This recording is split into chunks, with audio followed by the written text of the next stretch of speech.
नमस्कार, जय हिंद, जय भारत, जय माता दी। आज का वीडियो बहुत इंपॉर्टेंट होने वाला है, तो ये वीडियो पूरा एंड तक देखिएगा ताकि आपके डाउट सॉल्व हो पाएँ। ठीक है, मैं एक क्वेश्चन मैम से पूछ लेता हूँ कि कोई स्टूडेंट जिसने 2024 में एग्ज़ाम दिया हो, पीसीएम से उसके परसेंटेज भी अच्छे हों, तो क्या वो बच्चा मर्चेंट नेवी जॉइन कर सकता है? बिकॉज़ उसका डाउट है कि मुझे गैप हो गया है और अभी 2026 चल रहा है। तो मैम आप क्या सोचती हैं इस बारे में? क्या जानना सर बता देखिए सकते क्या होता है जब कोई बच्चा अपना किसी स्टडी की वजह से गैप ले रहा है। मान लीजिए बच्चे ने 12th 2024 में किया, बट उसके बाद वो बच्चा कुछ कर ही नहीं पाया सर। उस टाइम पे जब बच्चा वो ज्वाइन करेगा तो अपने 12th के बेस पे ही करेगा, तो उसका 3 साल का गैप कंसीडर होगा। तो वो जो गैप है वो मैटर नहीं करता। अगर बच्चे ने अपने एग्जाम्स अच्छे से दिए हैं, इंटरव्यू अच्छे से दिया और वो कंपनी के जो क्राइटेरिया हैं उसको फुलफिल कर रहा है।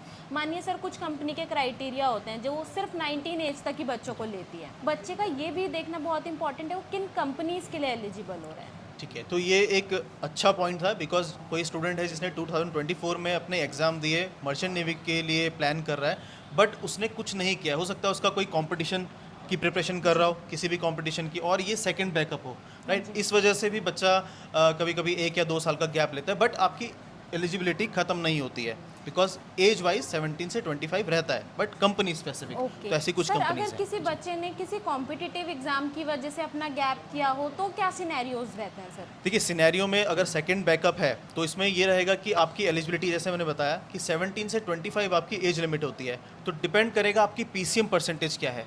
आपकी पीसीएम परसेंटेज जो आईएमयूसीटी का एग्ज़ाम है उसके लिए 60% मिनिमम आपको चाहिए, तो उसके बेसिस पे फिर आपको प्रिपरेशन करनी होती है। बट आपने कवर किया कि किसी स्टूडेंट की एज 19 हो जाए, तो उसके बेसिस पे कुछ कंपनी है, जैसे एक कंपनी का नाम है एमएससी, तो वहाँ से स्पॉन्सरशिप कंपनीज़ के लिए ये कंपनीज़ को आप एग्ज़ाम नहीं दे पाएंगे बिकॉज एज आपकी ओवर हो चुकी है, और राइट? तो ऐसे ही कुछ कंपनीज़ जो हैं वो एज की वजह से आप उसके लिए एलिजिबल नहीं रहेंगे। हाँ जी सर। और इनफैक्ट सर कभी कभी बच्चे ये भी गलती करते हैं कि अपना ग्रेजुएशन कर लेते हैं, 12th उन्होंने किया टाइमली, बट उसके बाद उन्होंने अपना स्ट्रीम ही चेंज कर दिया, अपना बीए कर लिया या फिर अपना बीटेक कर लिया आईटी से। तो ये भी चैलेंजेस बच्चों को बहुत ज़्यादा फेस करने होते हैं सर। हाँ, तो ये देखिए एक गलती होती है जब कोई बच्चा पीसीएम से 12th कर रहा है तो आगे कंटिन्यू करता है, या वो कॉमर्स कर लेगा या फिर बीए कर लेगा या कोई भी अदर स्ट्रीम, जी। बट पीसीएम से कंटिन्यू नहीं करता है, तो फिर वो मर्चेंट नेवी के लिए एलिजिबल कैसे रह सकता है? तो एलिजिबिलिटी एज वाइज रहेगी, बट उसका 12th ही कंसीडर किया जाएगा। अब इसमें डिपेंड, जो हमने कवर किया था एज वाइज, तो कंपनी स्पेसिफिक रहती हैं, किसी में 19, किसी में 21, नहीं तो एज वाइज आप 25 तक एलिजिबल हैं आईएमयूसीटी के एग्ज़ाम के लिए। बट डिपेंड करता है कि अगर आपने कॉमर्स से ज्वाइन कर लिया, अब वापस करेंगे तो आपका टाइम ज़रूर उसमें ख़राब होता है। तो कंटिन्यू अगर कर रहे हैं तो 12th के बाद ही आपको एक सही कदम लेना ज़रूरी है। इसके आगे मैं क्वेश्चन पूछता हूँ कि मान लीजिए मैम, अगर कोई स्टूडेंट है जो 12th पीसीएम से कर रहा है, तो उसके बाद अगर ग्रेजुएशन करता है तो उसे ग्रेजुएशन में क्या स्टार्ट कर देना चाहिए? क्या सर सही देखिए, वे रहेगा अगर वो ग्रेजुएशन में जा रहा है? तो सर अगर कोई बच्चा है जो अपना 12th कंप्लीट कर रहा है और उसके बाद वो सोच रहा है कि आगे टाइम वेस्ट नहीं करना है, ग्रेजुएशन भी आगे कंटिन्यू रखनी है, तो सबसे बेस्ट होता है कि आप अपना बीएससी करिए पीसीएम से और उसमें से अपना 60% टारगेट करिए, तो आप बीएससी के बेस पे भी एलिजिबल हो जाते हो। तो मैम जैसे बीएससी में एक स्टूडेंट है जिसने केमिस्ट्री से किया है, जी तो केमिस्ट्री के बेसिस पे क्या वो एलिजिबल रहेगा? सर, बेसिकली वो बीएससी केमिस्ट्री के बेस पे वो एलिजिबल नहीं रहेगा, 12th के बेस पे रहेगा। ऐसा इसलिए सर क्योंकि जो आपका मर्चेंट नेवी है, आईएमयूसीटी है, उसके अंदर आपका फिजिक्स और मैथ सबसे ज़्यादा इंपॉर्टेंट है। तो अगर आप बीएससी फिजिक्स से या मैथ से करते हो सिंगल सब्जेक्ट से, तब आप एलिजिबल रहते हो। आपका डाउट सॉल्व हुआ होगा। कई स्टूडेंट होंगे जो भी बीएससी सेकंड ईयर में होंगे, फर्स्ट ईयर में होंगे, वो आईएमयूसीटी की प्रिपरेशन कर सकते हैं, बट वो बीएससी के बाद भी एलिजिबल होते हैं क्योंकि कई कंपनीज के ऑप्शन उनके लिए खुले रहते हैं। तो इंपॉर्टेंट है कि आपने फिजिक्स और मैथ से किया है या नहीं। किसी भी एक सेमेस्टर में आपके पास फिजिक्स या मैथ होना चाहिए एंड आपके 60% एवरेज होने चाहिए बीएससी से, तो आप एलिजिबल होंगे।